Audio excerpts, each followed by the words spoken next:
Professor Nageshwar గారు ఒక TV డిబేట్లో కొన్ని అంశాలను మాట్లాడటం జరిగింది. అది కేంద్ర హోంమంత్రి అమిత్ షా గారి దగ్గరికి జనసేన అధినేత పవన్ కళ్యాణ్ గారు, అలానే నాదెండ్ల మనోహర్ గారు వెళ్ళినప్పుడు జగన్మోహన్ రెడ్డి గారి అరెస్టు విషయం ప్రస్తావించారు. దాని మీద అమిత్ షా గారు స్పందిస్తూ టీడీపీ ఇన్స్టెంట్ ఫ్రెండ్ అని, వైసీపీ లాంగ్ టర్మ్ ఫ్రెండ్ అని, కాబట్టి జగన్ విషయంలో మీరు ఎలా ఉండాలి ఏంటి అనేది చెప్పారు అనేది ఆయన చెప్పినటువంటి అంశం. ఇక నిన్న ఆయన మళ్ళీ దే అంశానికి సంబంధించి నేను నా వ్యాఖ్యలను బేషరతుగా వెనక్కి తీసుకుంటున్నాను అంటూ కూడా ఆయన నిన్న చెప్పడం జరిగింది. సరే, ఓవరాల్గా ఈ అంశాల మీద మనతో విశ్లేషించడానికి ప్రముఖ రాజకీయ విశ్లేషకులు కేఎస్ ప్రసాద్ గారు మనతో ఉన్నారు. ఆయనతో మాట్లాడదాం. నమస్తే ప్రసాద్ గారు. నమస్తే అండి. సార్, మొన్న ప్రొఫెసర్ నాగేశ్వర గారి వ్యాఖ్యల గురించి మనందరికీ తెలిసిందే. సో దానికి ఆయన సోర్స్గా జనసేన కోర్ కమిటీలో మెంబర్స్ చెప్పారు అనేది కూడా ఆయన ఆ రోజే చెప్పడం జరిగింది. దాని తర్వాత నిన్న పరిస్థితి ఏంటంటే ఆయన ఈ వ్యాఖ్యలు నేను బేషరతుగా ఉపసంహరించుకుంటున్నాను, వెనక్కి తీసుకుంటున్నాను అంటూ కూడా ఆయన చెప్పడం జరిగింది. మరి ఎందుకు సడన్గా ఆయన మళ్ళీ వ్యాఖ్యలు వెనక్కి తీసుకోవాల్సి వచ్చినటువంటి పరిణామాలు ఏంటి, అసలు ఏం జరిగింది, దీని వెనక ఏం జరుగుతుంది? సందీప్ గారు, కొన్ని డాట్స్ని మనం మ్యాచ్ చేస్తేనండి లైన్ అవుతుంది. నేను మార్నింగ్ నుంచి ఐ వాజ్ రియల్లీ అప్సెట్. నాకు చాలా చికాక్గా ఉంది అసలు. ఎందుకంటే నాకు ప్రొఫెసర్ గారి మీద చాలా గౌరవం. ఆయన విశ్లేషణలు చూసి ప్రభావితమైన వాళ్ళు నేను కూడా, అంటే నేను కూడా అనలిస్ట్ అవ్వాలనుకున్న దాంట్లో ఆయన ఒక స్ఫూర్తి ప్రదాత అన్నమాట. ఒక్కొక్కరు ఒక్కొక్క పంధాల్లో విశ్లేషిస్తూ ఉంటారు. ఇక్కడ మీరు ఒకటి జాగ్రత్తగా గమనిస్తే, ఒకసారి సాక్షి ఛానల్లో ఇదే కృష్ణరాజు గారు ఒక సీనియర్ జర్నలిస్టు, అనలిస్ట్, ఆయన మాట్లాడిన దానికి కొన్ని రకాలుగా కొన్ని పరిణామాలు, ఇదే నాగేశ్వరరావు గారు మాట్లాడిన దానికి కొన్ని రకాలుగా కొన్ని పరిణామాలు, ఇదొకటి నేను గమనించాను. తర్వాత ఒక అనలిస్ట్గా ఉండి నాగేశ్వరరావు గారు, ఇప్పుడు నేను పవన్ కళ్యాణ్ గారు వైఎస్ఆర్సీపీకి పెద్ద దీనిగా ఉన్నాడు, అదే కూటమి విడితే అన్న విశ్లేషణలు నావి ఎప్పుడు ఉండవు. ఎందుకంటే కలిసి దెబ్బతిన్నప్పుడు, కలిసి దెబ్బ కొట్టినప్పుడు, కలిసి ఉన్నప్పుడు దెబ్బతిన్నోడితో మళ్ళీ కలిసి ఉన్నప్పుడు దెబ్బ కొడితేనే ఎవడైనా రాజకీయంలో మొగాడు రాటాడు. నాకు తెలిసి జగన్మోహన్ రెడ్డి ఆ ప్రయత్నంలోనే ఉంటాడు డెఫినెట్గా, అంతేకాని విడదీయండి అన్న కాన్సెప్ట్. తర్వాత ఉండేలు దెబ్బ ఎవరికి తెలుసు అన్నది ఒక శాంపుల్. ఇప్పుడు జగన్మోహన్ రెడ్డి అనే వ్యక్తి వైఎస్ఆర్సీపీ అనే పార్టీ పెట్టిన కాడించి, నాకైతే భారతదేశంలో ఎంఐఎం పార్టీ లాగా కేంద్రంలో ఎవరున్నారో వాళ్ళతో అనుసంధానించుకుని ముందుకు వెళ్తుంది ఎంఐఎం పార్టీ. కాంగ్రెస్ ఉన్న సెక్యులర్ భావాలకు అనుగుణంగా మనకు అడ్వాంటేజ్ అని అక్కడ వెళ్తారు. ఇప్పుడు బీజేపీకి వాళ్ళ దీంట్లో మనకు అనవసరంగా తలకాయ నొప్పులు వద్దన్న దాంట్లో ఒక డిప్లొమాటిక్ వేలో ఒక డిఫరెంట్ వెర్షన్తో నేషనల్ వైడ్గా పార్టీ ఎస్టాబ్లిష్ అయినట్టు అన్ని స్టేట్లోనూ పాలిటిక్స్ చేస్తుంది. తీరా చూస్తే ఎండ్ ఆఫ్ ద డే బీజేపీకి అనుగుణంగా. సో ఇది వేరే సంగతి. కానీ ఇక్కడ వైఎస్ఆర్సీపీ కూడా ఆ రోజు నుంచి ఈ రోజు దాకా, అంటే 14 నుంచి 26 దాకా పెట్టిన ప్రతి బిల్లుకి మద్దతు ఇస్తూనే ఉంది మీరు గమనించుకుంటే. ఇట్లాంటి ప్రాసెస్ మీకు శత్రుత్వమా మిత్రుత్వమా అన్న దగ్గర క్లియర్గా ఇవాళ కూటమి ప్రభుత్వం ఉన్న ఎన్డీఏకి ముక్కుతూ మొలుగుతూ ఉంది. ఐఎన్డీఏ కూటమికిను ఎన్డీఏ కూటమికి 12 సీట్లు తేడా. ప్రెసిడెంట్ గారు దయాదాక్షిణ్యాలతో ధర్మం అని నరేంద్ర మోడీ గారు గవ్వకు ప్రమాణ స్వీకారం చేశారు, వ్యవస్థలతో గేమ్ ఆడేస్తున్నారు, అది వేరే సంగతి. ఇక్కడ మన రాజ్యసభకు కూడా 11 వెళ్తే వచ్చింది. ఇక్కడ ఆంధ్రప్రదేశ్ నుంచి అండ్ ముఖ్యంగా తెలంగాణ నుంచి, ఒరిస్సా నుంచి, లేదంటే తమిళనాడు నుంచి ఆ 11 ఫుల్ఫిల్ చేసింది జగన్మోహన్ రెడ్డి. ఏ 11 నెంబర్తో అవహేళన చేశారు. కానీ ఇక్కడ మీరు ఇందులో గమనించవలసిన విషయం ఏంటంటే, ఇప్పుడు ప్రొఫెసర్ నాగేశ్వరరావు గారి దగ్గరికి వస్తే సందీప్ గారు, మీరు దాంట్లో ఒకటి గమనించండి. 99 ఛానల్లో మాట్లాడాడు ఆయన ఈ విషయం, దీర్ఘకాలిక స్నేహితుడు, తాత్కాలిక స్నేహితుడు అన్న తర్వాత నాకు ఒక కోర్ కమిటీ మెంబర్ చెప్పాడు. జనసేనలో కోర్ కమిటీ లేదట, నేను కూడా ఎంక్వైరీ చేస్తాను. సరే, కోర్ కమిటీ లేదు అన్న దగ్గర నాకైతే ఆ పార్టీలో పవన్ కళ్యాణ్ గారు, నాదెండ్ల మనోహర్ వెళ్ళే ఆ విషయం నాకు ఎందుకో నాదెండ్ల మనోహర్ గారే నాగేశ్వరరావు గారితో డిస్కస్ చేశారని డౌట్ ఉంది. ఓకే, ఎందుకు అంటే మీరు జాగ్రత్తగా గమనించండి. ఈ 99 ఛానల్లో మాట్లాడి పోనీ అక్కడ ఏదో ఒక 5 నిమిషాల్లో 2 నిమిషాలు, ఎందుకంటే సాయంత్రం డిబేట్లో నేను కూడా ఉన్నాను, కిరణ్ రాయల్ కూడా వచ్చాడు డిబేట్. ఇక్కడ మీకు ఆయన ఒక 5 నిమిషాలు స్లాట్ తీసుకునే ఫోన్ ఇన్లోకి రావచ్చు, వచ్చి ఎస్ నేను నిజంగా దాని మీద అఫెండ్ అయ్యాను, నేను ఆ సెంటెన్సెస్ విత్డ్రా చేసుకున్నానంటే ఐ డజంట్ మైండ్. ఆ విషయంలో ఎవరు nobody would have mind for it. కానీ సర్ప్రైజింగ్లీ ఒక ఆర్టీవీలో ఒక ఇంటర్వ్యూలో యాంకర్, ఆ జర్నలిస్ట్ అడుగుతుంటే ఈయన ఉపలాటం చూడాలి. ఎవరు? నాదెండ్ల మనోహరా? నాదెండ్ల మనోహరా? ఎస్, ఆయన అయితే నేను అస్సలు ఆలోచించకుండా మనస వాచ కర్మ అపాలజీ చెప్పేస్తాను. నాకేం అర్థమైందంటే నేను కొన్ని డాట్ లైన్స్ చేస్తే పొద్దు నుంచి నాకు అసలు నేను బయటికి వెళ్ళలేదు, నాకు ఇంట్లోనే కూర్చొని ఉన్నాను, ఆలోచిస్తూనే ఉన్నాను. ఇప్పుడు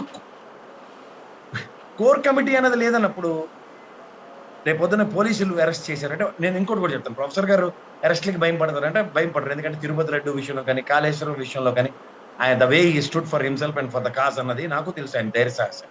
కానీ ఇక్కడ ఆయన పేక మీద కత్తి ఎలా వచ్చిందంటే ఖచ్చితంగా పేరు చెప్పవలసిన పరిస్థితి వచ్చింది. ఆ పేరు కొంపతీసి నాదెండ్ల మనోహర. ఓకే. ఎందుకంటే పవన్ కళ్యాణ్ నేను వెళ్ళానని చెప్పి నాగేశ్వరరావు గారితో అంత ఇంటర్వ్యూ అని చెప్పడు కదా. ఎస్. ఇక్కడ నాకెందుకు ఇక్కడ డౌట్ కొడుతుంది.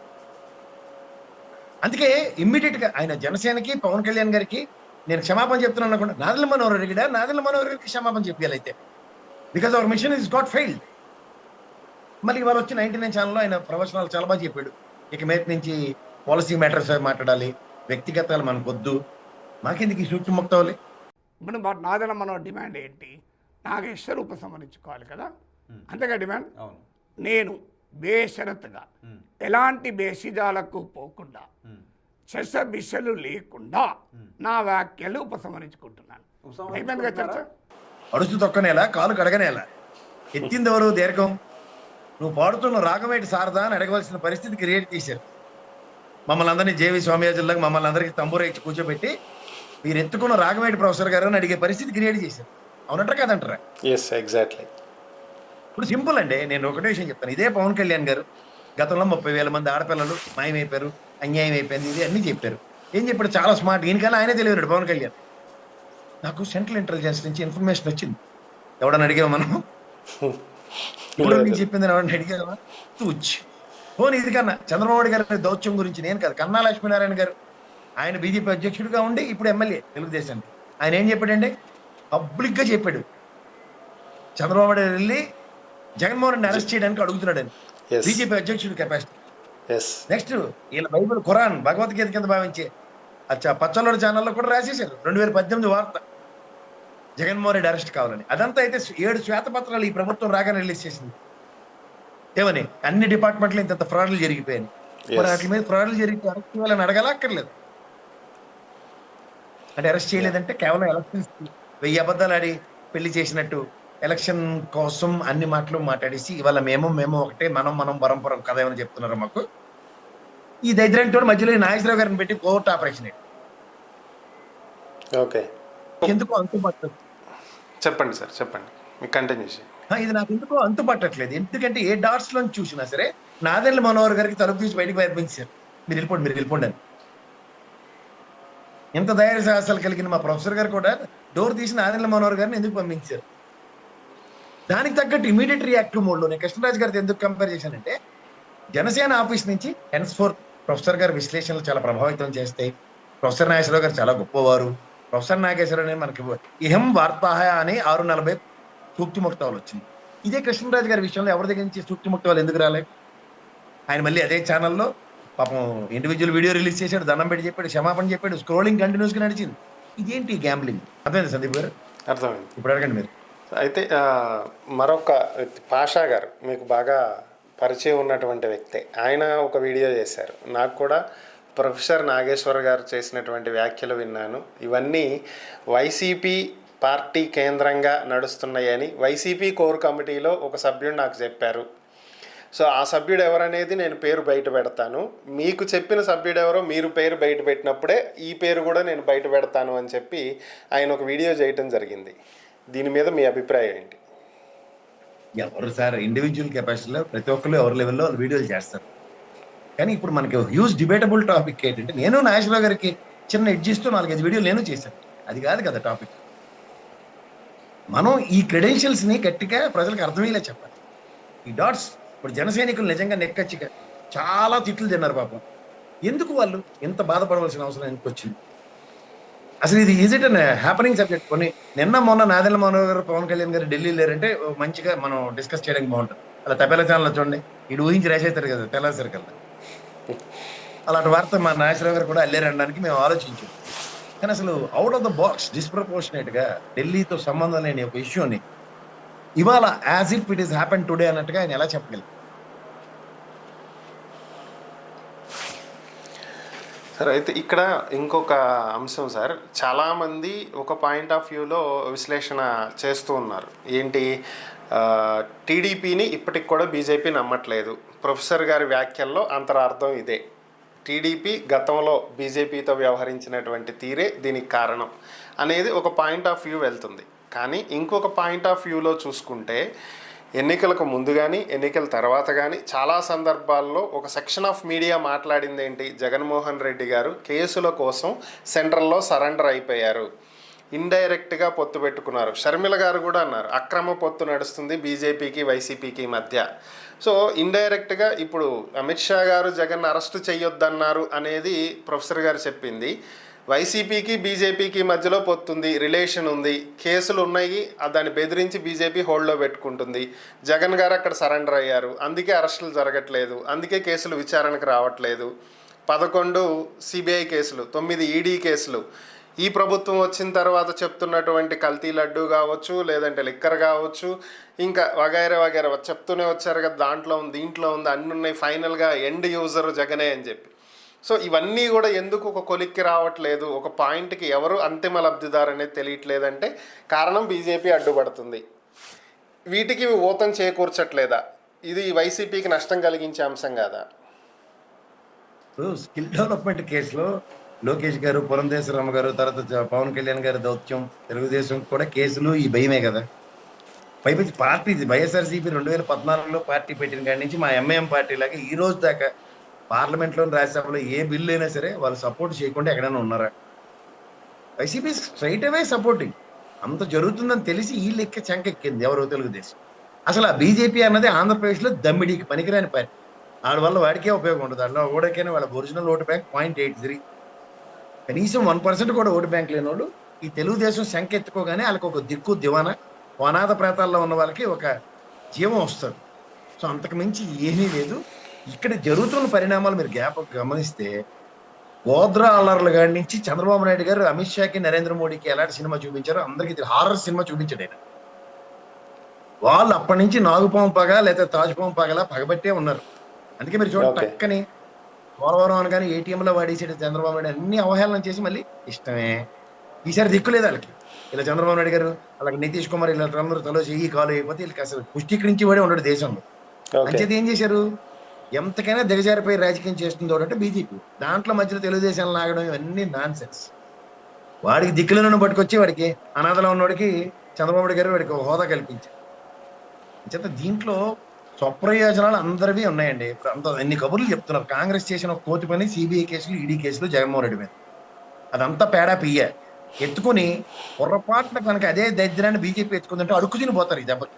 ఎందుకంటే వ్యవస్థల మీద ఈ పాటాపాటు ఉన్న నమ్మకం ఉన్న ప్రజలు ఇంక వ్యవస్థలే నమ్మకుండా పోతారు. అత్యున్నత విలువలు ఉన్నది సిబిఐ, ఈడీ. వీటి మీద ఆల్రెడీ క్రెడిబిలిటీస్ ఒకప్పుడు 3% ఫెయిల్యూర్ ఉండేది, 97% సక్సెస్ రేషియో ఉండేది. ఇప్పుడు రివర్స్ అయిపోయింది. అయిపోయి జగన్మోహన్ రెడ్డి అనే వ్యక్తి డిశ్చార్జ్ పిటిషన్ లేసాడు. అంటే ఏంటి, ఈ దిక్కుమాల కేసులకి నాకు సంబంధం లేదురా సన్నాసులు.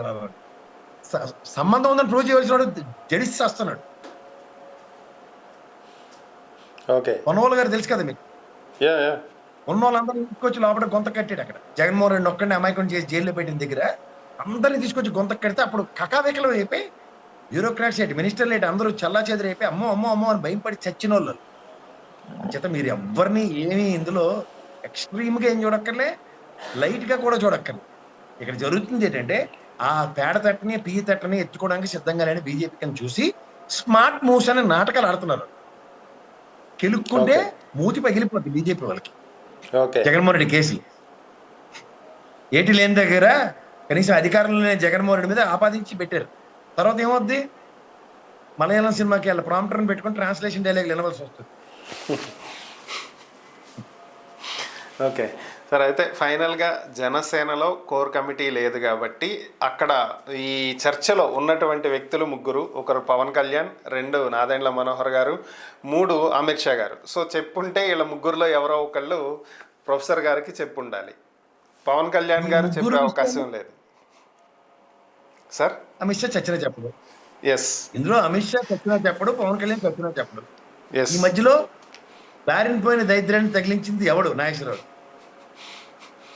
నాదెండ్ల మనోహర్ గారు అయ్యుంటారు అనేది మన అంచనా. ఫిల్ ఇన్ ద బ్లాంక్స్ జనాలకు వదిలేయడమే.